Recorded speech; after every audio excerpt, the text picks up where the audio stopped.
Ya. Bang, ini cukup besar investasi yang sudah direncanakan ini. Ya. Belum terhitung yang nanti ke depan lagi akan Ya. jalan. Mungkin pertanyaan warga Gorontalo, Ya. penggunaan warga Gorontalo jadi pekerjanya gimana? Apakah mayoritasnya atau seperti apa? Bisa di... Yang pertama gini, proses rekrutmen itu berdasarkan kebutuhan dan kompetensi. Iya. Ya, kita sekarang ini yang kami butuhkan masa pembangunan ini welder, ya. Yang kami butuhkan itu operator forklift, operator kren, driver truk besar. Tentu ini ahli ya. Iya, jadi yang punya skill ini. beberapa ini dari kecil sampai besar itu ada skillnya. Ada kan? skillnya. Orang pasang batu bata harus skill, kalau enggak bata kita kan belok-belok itu. Ya. Jadi sekarang ini untuk pekerjaan lokal semua orang lokal. Kemudian operator kita, driver kita 90% lokal. Lokal. Ya lokal. Malah dari sini karyawan kami itu sampai hari inilah kami happy. Attitude-nya bagus, integritasnya ada, dan mereka sekarang ini namanya truk kan. Iya. Dia jalan dari ujung Sulawesi ke ujung Sulawesi ke tengah Sulawesi. Mereka ini dari sini, 90% dari sini. Ya ada satu mungkin yang dari Aceh, yang dia udah familiar dengan truknya. Iya. Dan dia ada multi talent, ya dia bisa ekskavator, dia bisa kren, ya kita tempatkan supaya dia tularkan ini ke yang lain-lainnya, ya nanti dia kita jadi lead. Ada juga dari Makassar yang di sini, tapi lebih banyak kita prioritas lokal karena banyak pertimbangan. Kalau di lingkungan kita sekarang adalah orang lokal, keamanannya udah pasti lah. Iya, betul. Yang kedua, kos kita kan rendah, Bang. Iya, nggak perlu saya kirim supir saya dari mana-mana naik pesawat ke sini. Ya, kadang-kadang darurat kita kirim, tapi kan dengan lokal kan sudah bagus. Ya, malah dulu saya ada bawa dari Medan ke Kalimantan Timur, dari Aceh Kalimantan Timur. Pada saat mereka udah bisa kembalikan, karena mereka juga dapat benefit dekat dengan keluarganya, iya kan? Iya betul. Nah ini beberapa kebijakan yang kami ambil, pasti akan memprioritaskan lokal kembali ke kompetensi tadi. Iya. Baik, Bang, soal secara umum saya dapat gambarannya. Untuk Gorontalo, apa yang sudah berjalan ini dari PT Transkontinental? Gorontalo sekarang kita udah beroperasi dari tahun lalu. Tahun lalu. Tapi untuk lokasi kita membutuhkan sekarang kita di Sulawesi ini ada di Bitung di Manado ya. Itu dulu kami sewa dalam pelabuhan kerjasama dengan Pelindo untuk distribusi ke Halmahera, ke beberapa tujuan lain, termasuk ke Davao, ya, dari dan ke Davao. Seiring waktu berjalan, kita ada rezeki, kita lihat bisa harus lakukan efisiensi, kami beli tanah. Kebetulan di waktu itu belum kek. Nah, tanah kami sekarang dalam kawasan kek. Di Kota Bitung. Ya, Kota Bitung ya. Kita kantor situ. Artinya kita bisa menekan kos untuk daya saing kita dengan kompetitor ya. Nah, kita juga ada kantor di depan airport Manado. Kantor kotanya. Di situ ada tanah 1 hektar lebih di situ. Nah, sekarang setelah itu kita bekerja untuk bolmong beberapa kondisi di situ. Kemudian kita lihat Gorontalo ini, ya, karena Gorontalo kami sekarang ada connecting dengan Palu ya, dengan Morowali, dengan Makassar. Jadi Makassar kita sudah bangun, cuman Makassar saya masih kerjasama dengan partner, kita sewa tempatnya, kita bangun kantor, kita kirim orang. Nah, Gorontalo ini saya melihat yang pertama tadi potensi selain bisnis utama itu masih besar, khususnya komoditi pertanian, perikanan, perkebunan ya. Seperti ini pisangnya cukup bagus. Saya melihat pisang gapit kalau orang bilang sini ya, pisang gapit merah, itu sangat potensi. Yang kedua kopra. Ya, kopra ini juga sampai pabrik VCO macam-macam ya. Saya lihat juga ikan baik yang kualitas ekspor maupun kualitas yang konsumsi sehari-hari cukup bagus ya. Kemudian juga saya lihat kopra ini yang sangat challenge kalau saya lihat ya. Dia mulai dari lidinya bisa dipakai, sabutnya, batok kelapanya, sampai dengan yang butiran-butiran limbahnya itu bisa diolah untuk kokofit ya, yang media tanam atau yang seratnya itu coco fiber ya. Tapi sekarang yang sangat potensial adalah untuk charcoalnya. Ya, charcoal ini kan kalau di pertambangan mereka dipakai juga namanya karbon aktif. Itu diolah lebih tinggi lagi kelasnya dibandingkan dengan charcoal yang untuk barbecue. Nah, pasaran ini tinggi, permintaan ke luar negeri tinggi. Tetapi kan rata-rata pabrik sekarang yang ada di Jawa itu raw materialnya kurang, sehingga produksinya kan kurang bersaing. Tapi masih bisa hidup. Nah, teman saya punya satu pabrik dia di Bogor. Dia beli tempurung itu dari Riau, dari mana-mana dibawa. Ini saya sebagai orang logistik bisa ngebayang berapa pos tambahannya. Betul. Ya. Seandainya secara relokasi kita bawa pabrik itu ke dekat raw material, otomatis kan, karena investasi ini investasi middle, bukan investasi yang sangat high teknologi ya.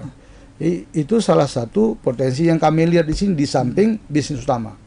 Bisnis utama saya adalah supply chain logistik. Jadi kuli angkut, mengangkut apa aja secara regulasi. Ya, karena kita angkut sekarang alat-alat berat yang untuk semualah, baik itu seperti untuk energi yang kayak windmill yang besar-besar, alat-alat berat untuk pertambangan, alat perminyakan, alat-alat project ya. Di semua ya melalui udara, laut sama sesuai dengan moda transport yang kita butuhkan ya.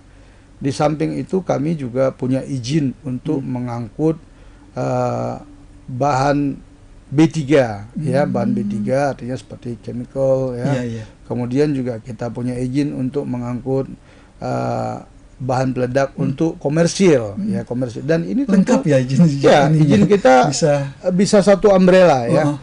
Izin ini semua harus terintegrasi karena harus kita lengkapin. Harus match dengan lingkungan, masyarakat, kemudian juga barang itu sendiri. Dan kita punya orang yang sangat kompeten. Orang-orang kita latih untuk itu. Sehingga kita lihat dari segala pertimbangan ini kembali bahwa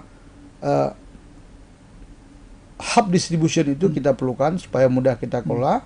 Yang berikutnya dari hub distribution ini berkaitan dengan barang-barang impor dan tujuan ekspor, kita akan laksanakan untuk pembukaan pusat logistik berikat. Pusat apa yang bisa didapat dari ini? Pusat berikat ini, logistik berikat. Jadi pusat logistik berikat itu begini Bang. Pusat logistik berikat itu statusnya sedikit di bawah gudang berikat ya, di bawah kawasan berikat. Nah, gudang berikat, pusat logistik berikat ini kan ada satu kawasan yang mendapatkan fasilitas dari bea cukai. Kita dengan luas tertentu kita mendapatkan fasilitas, misalnya gini. Kalau sekarang barang dari luar negeri mau masuk ke sini nggak bisa dikirim langsung karena tidak ada tempat penimbunan yang diawasi oleh bea cukai ya. Sehingga dengan ada pusat logistik berikat ini, industri-industri yang ada di sini, proyek-proyek yang ada di sini, mereka bisa memasukkan barang itu lebih awal ya. Lebih awal karena kadang-kadang dalam luar negeri ini kan mematchkan kapal dengan jadwal itu kan sulit, sehingga barang ini kadang-kadang mau dikirim lebih cepat nggak ada tempat penampungan, dikirim lambat nggak nyampe, proyeknya delay. Sehingga dengan kondisi ini kita nyediakan tempatnya nih, kita lapor ke bea cukai, kita bertanggung jawab penuh terhadap barang-barang yang diimpor. Nanti Gorontalo akan begitu? Kita rencananya itu salah satu bisnis yang akan kita lakukan. Kami kemarin sudah sempat juga ngobrol-ngobrol dengan Pak PJ Group, dan beliau memahami persis tentang kondisi ini. Dan saya pikir ini adalah satu support baru buat kami karena memang itu bisnis kami. Saya lama di Batam itu kan kawasan bebas ya. Nah, kawasan bebas itu lebih luas dari ini. Jadi kalau ini nanti ada barang di luar negeri masuk ke Surabaya atau Jakarta, nggak perlu di clearance, bisa angkut terus ke tujuan tempat kita. Ya, kita simpan di sini, belum bayar bea masuknya, masih ditangguhkan. Pajaknya itu. Pajak impor, bea masuk, pajak impor dan lain-lain yang terkena. Belum pajaknya. Belum. Ditunda. Pemerintah memberikan kelonggaran. Apabila nanti barang itu nggak dipakai, mau dikirim ulang ke luar negeri kan dia nggak rugi. Paling kan rugi storage aja di kita kan. Pajaknya, pajak impor, bea masuk belum dibayar. Pada saat barang ini ada di sini, ternyata dibutuhkan oleh industri atau industri itu sendiri menyimpan sementara, nanti diimporkan dari sini. Nah, otomatis multiplier efeknya kan besar kan. Iya, betul. Pengelola ini kan membutuhkan tenaga kerja, kemudian juga kemudahan bagi orang lain, termasuk juga untuk tujuan ekspor. Ekspornya udah bisa dari situ. Barang masuk, dibuat PIB dari situ, keluarnya dari situ. Jadi otomatis keunggulannya itu akan tercatat bahwa kalau ekspornya dari situ banyak, nanti apa namanya dari pemerintah pusat ada DID-nya akan balik ke sini. Bantuan seperti dana insentif daerah ya, dia akan balik ke sini. Karena apa? Ini adalah produk-produk yang dihasilkan oleh masyarakat di Gorontalo. Nah, ini nggak akan lari karena DID itu biasanya dana insentif daerah itu akan lari kembali kepada di mana pelabuhan atau barang itu diekspor. Nah, ini kan kalau sekarang kan kecuali kapal on call ya. Kalau kapal on call dia langsung dari sini keluar atau dari luar ke sini. Tapi yang reguler itu belum, karena saya belum melihat ini ada PLB di sini. Jadi saya pikir ini satu juga kesempatan untuk kami lakukan. Tapi ini insya Allah. Jadi investasinya akan terus berkembang, akan terus bertambah ya di Gorontalo dari. Insya Allah Bang, kita melihat bagaimana perkembangan di lapangan. Nah, ini kan berarti sudah pusat logistik. Dengan hub distribution ya. Anda selanjutnya merencanakan soal penggemukan sapi. Bisa diceritakan penggemukan sapi dan juga arang tempurung ini. Itu kalau arang tempurung kan tadi memang targetnya untuk ekspor. Konsumsi dalam negeri kan nggak seberapa. Dan ini kebutuhan di seperti Middle East itu cukup besar ya. Ketersediaan di Gorontalo besar juga arang ini. Saya melihat, saya sudah keliling kebetulan kemarin sempat saya komunikasi dengan Dinas Pertanian. Alhamdulillah saya dibantu untuk melakukan survei. Dua kali saya survei ke dalam wilayah di Gorontalo ini, sentra-sentra kelapa. Saya melihat cukup besar. Terutama nih yang masih terbuang, tempurungnya udah terpakai, tetapi harganya masih oke lah ya. Tapi untuk khususnya kayak coco fiber yang turunan selanjutnya itu masih besar sekali karena itu memang limbah gitu, yang sabut itu kan. Jadi sekarang untuk seperti industri otomobil di luar negeri itu mereka memakai coco fiber itu ya. Coco fiber itu serat dari kelapa itu untuk seperti jok mobil, sofa segala macam. Seratnya itu.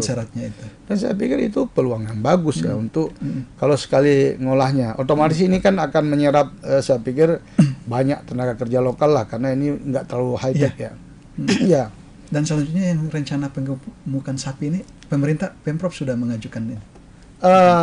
Itu kami diskusikan dengan beberapa ahli dari institusi terkait bahwa saya melihat juga Gorontalo ini hampir setiap bulan mengirimkan sapi ke Kalimantan, terutama ke Tarakan dan itu pakai kapalnya tol laut. Ya. Jadi kalau nggak salah saya di Kuandang ya base-nya itu. Nah, informasinya ini permintaan masih tinggi, tapi demand-nya tinggi, supply-nya belum berimbang, kadang-kadang naik dan turun. Dan kami melihat ini peluang yang bagus, karena ngobrol-ngobrol kemarin kita lihat beberapa kajian dan lebih visible dijalankan. Kita mungkin mulai dengan 50 ekor, 100 ekor, kita lihat perkembangannya. Karena buat saya ini menarik, karena di situ bisa mempekerjakan, bisa melibatkan masyarakat setempat, bisa kita kolaborasi dengan UMKM, bisa otomatis tenaga kerja akan kita serap lah untuk kondisi ini, dan tentu pasti kondisi ini akan membantu pemerintah daerah juga dalam pendapatan lainnya walaupun tidak langsung ya dari multiplier efek itu. Nah, kita selaraskan dengan program dari pemerintah kita sekarang selama Pak Prabowo ke depan ini. Akan ada namanya makan siang gratis, dan ini selaras dengan program ketahanan pangan. Nah, ketahanan pangan kan perlu ada daging, ayam, ikan, ya, sayur, buah-buahan, beras. Nah, kami pikir Gorontalo ini kan sekarang kalau saya baca-baca penduduknya kurang dari 2 juta. 2 juta, betul. Nah, kalau dengan program makan sehat ini, anggaplah mungkin SMP, SMA. kan 500.000 orang kan ada. Iya, iya. Ya, 500.000. Nah, kebutuhannya nanti kan dinas tersebut akan ada kalkulasinya ya, berapa per kepala, kemudian berapa daging yang diperlukan. Nah, at least kita bisa megang satu segmen aja sudah cukup lumayan kan. Artinya ini tentu dengan visibility dan mesti win-win solution. Artinya komersial kajian lah ya. Tapi saya pikir kalau pemerintah udah mengkaji kan juga nggak mungkin nggak bisa kerja. Nggak bisa kerja. Ya, minimal kita ini bisa menggandeng beberapa UMKM ya. Mereka nanti butuh kentang. Nah, kita bantu fasilitasi mereka tanam kentang yang bisa dipanen bertahap. Kemudian butuh pisang sama juga. Kita bisa plasma kan, kita modelnya saya kira pemerintah lebih expert lah. Kita duduk bersinergi kembali untuk kolaborasi. Dan insya Allah kalau ini bisa cepat kami laksanakan dalam konsep yang mungkin tidak lebih besar dulu. Karena ini buat kami kan diversifikasi ya, harus belajar. Kalau kita cuman satu bidang ini nggak ada lagi kan, at least kami ada alasan untuk tetap stay dan mengeksplor sisi lain dari keunggulan Gorontalo. Bang, logistik tadi ekspor impornya sudah jalan. Pusat berikat ini sudah direncanakan mau ini. Kemudian ada tadi rencana super peternakan penggemukan sapi itu. Selanjutnya ada yang kelapa dan turunannya. Masih ada rencana lain untuk di Gorontalo. Sementara kalau kita merencana di dalam pikiran kita pasti ada. Ya, cuma kan kita nggak bisa langsung menuangkan ini. Kita khawatir nanti kita terlalu banyak punya keinginan tapi nggak ada yang kita capai, ya nggak ada yang bisa kita implementasikan langsung. Jadi nanti mungkin ya jadi contoh kurang bagus juga kan. Tapi saya komitmen dari 4 ini insya Allah 1 sudah jalan, 2 akan jalan, yang ketiga mudah-mudahan bisa jalan. Nah ini kan kita perlu, maka saya pikir situasi investasi yang kondusif ini bisa tercapai dan itu akan lebih mempercepat proses. Kalau kondusif. Bang, bisa dapat bocoran berapa banyak investasi di Gorontalo ini kira-kira? Hitungan detail di kantor ada, ya cuman gambaran kita kan sekarang kita kalau taruh kendaraan itu seperti prime mover itu kepala truk ya. Ada yang 4 roda, ada yang 6 roda, 10 roda. Nah rata-rata itu truk itu sekitar 1,3 miliar. Ya berarti kita sekarang kita punya 30 di sini ya. Truk kecil, kemudian juga investasi untuk pembangunan lebih kurang ya 50-an lah lebih kurang. Ini tanah, pembangunan lain-lain. Tapi detailnya kita termasuk yang nanti akan dibangun maksud saya. Belum, karena kita belum perkirakan ke sana. Karena ini kan proses investasi ini berjalan bertahap dan kita pastinya kan kita bukan spendnya uang cash, tapi uang cash ini kan sumbernya dari loan bank, dari trust bank tadi kan. Ya walaupun sebagian kita udah spending, tapi ini harus kita hitung ulang karena nilai nominal eksaknya saya kira di atas 50 miliar lah yang kita sudah invest. Bang, ini cukup besar investasi yang sudah direncanakan ini. Belum terhitung yang nanti ke depan lagi akan jalan.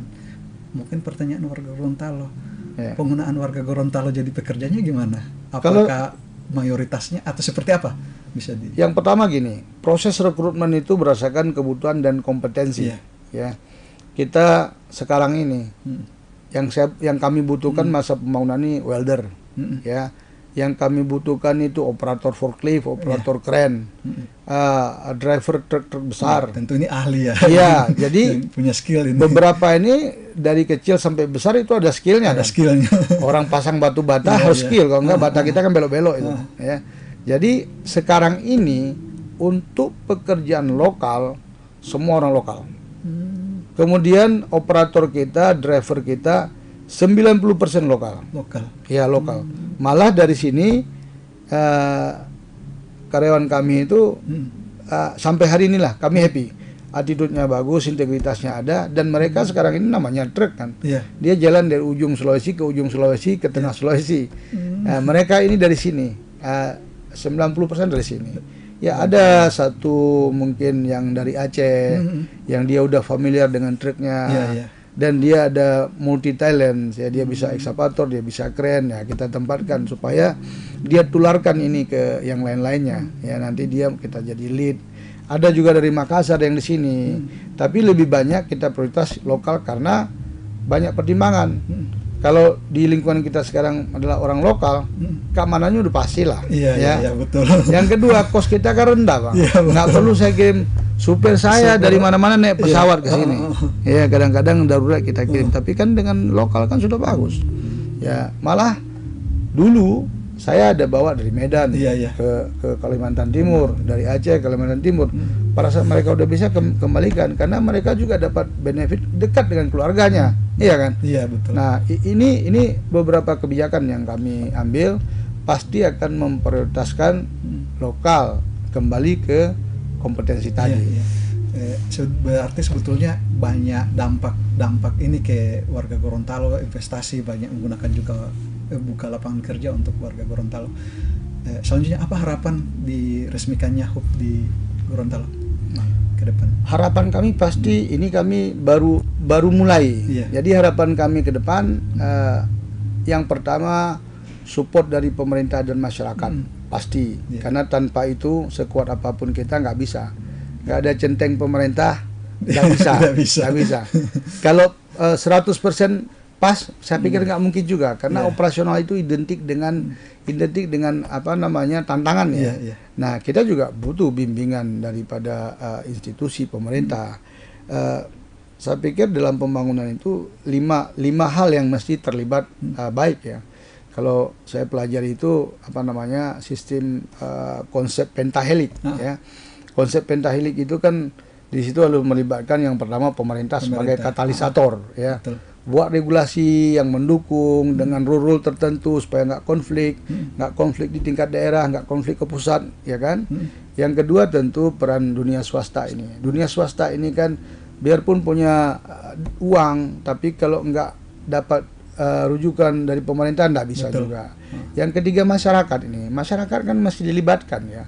Kalau masyarakat ini nggak dilibatkan, siapa yang mau ini? Jadi akan ada juga kontra atau konflik ya. Yang keempat saya pikir yang paling besar juga perannya yang nggak bisa kita abaikan adalah lembaga perguruan tinggi. Perguruan tinggi ini bisa menghasilkan berbagai macam hasil daripada riset. Mau diapakan risetnya, ya kan? Kalau nggak diimplementasi oleh dunia swasta. Ya, tapi mereka nggak punya banyak dana untuk melakukan riset. Mereka butuh support dari kita dan dari pemerintah, ya kan? Ini berarti harus ada kerjasama. Satu lagi, kalau kita lihat peran media ini cukup besar, Bang. Media ini kalau media ini nggak menyampaikan, siapa yang tahu, ada yang di kepala Pais, ya kan? Ya kan? Nah, kemudian juga kalau masyarakat ini menyampaikan hal yang negatif, media juga melakukan sesuatu yang bombastik, ya, yang kira-kira membesar-besarkan hal-hal yang kecil, ini juga masalah kan? Masalah juga. Artinya kita juga butuh media yang netral, produktif, media konstruktif pembangunan ya. Ya, kadang-kadang kan media ini banyak juga, Bang, yang media ho-ho kan, yang penting ini relatif lah, ya relatif lah. Jadi kita pikir konsep pentahelik itu harapan kita kolaborasi ke semua pihak ini harus bisa untuk dapat sinergi yang baik untuk feedback kepada daerah dan juga masyarakat pada umumnya. Download Tribun X sekarang, menghadirkan lokal menjadi Indonesia.